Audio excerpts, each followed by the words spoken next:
everybody! Welcome to my channel. May discover ako dito. Lagi akong napunta sa Japa, pero nagkataon sigurong springtime. Napakaganda ng bagin, katulad ng bagin sa Korea.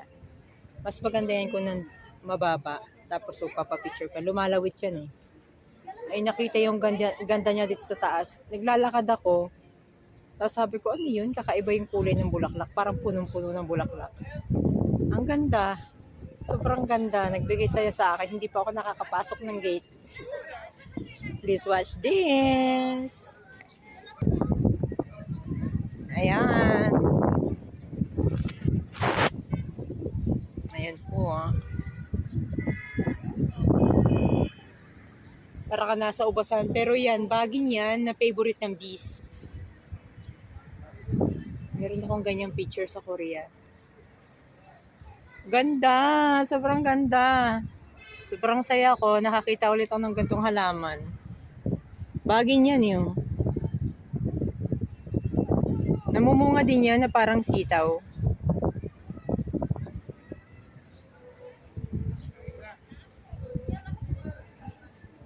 Kumakain na sila ng bread. Mamaya ako kakain pagkatapos ko magsimba. Kailangan muna busugin natin ang ating kaluluwa. Ganda. Sobrang ganda. Ganda talaga niya.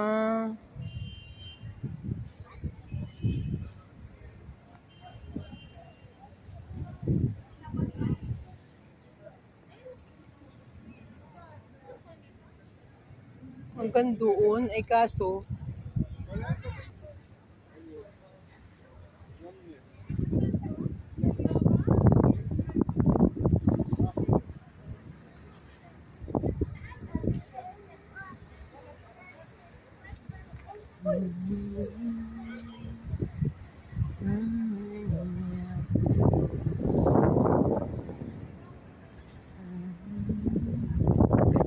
ang ganda mo, sobrang ganda mo.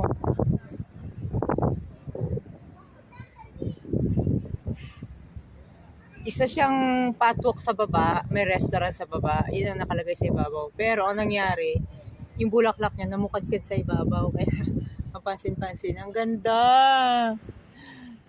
Sobrang ganda. Purple vine blossom. Happy to see this. Puro bee.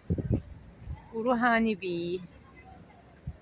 Gusto ko maglakad doon sa ilalim. Baba kaya ako. Kaso hindi pa siya gumagapang. Pinutulan nila. Mas maganda yan kung pinagapang nila na medyo malapit sa tao. Diba?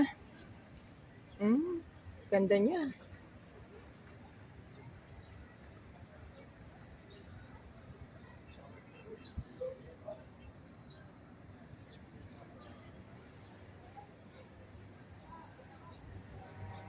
Ayan, nakita na naman ninyo yung nakita ko.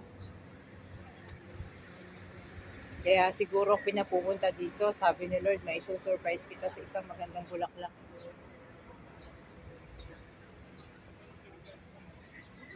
Sa Europe meron din ito. Nakita ko sa Google. Ang ganda niya. Sobrang ganda mo. Meron pa dun, ayun, pink na pink. Ano kayang puno yun? Saan kaya yun?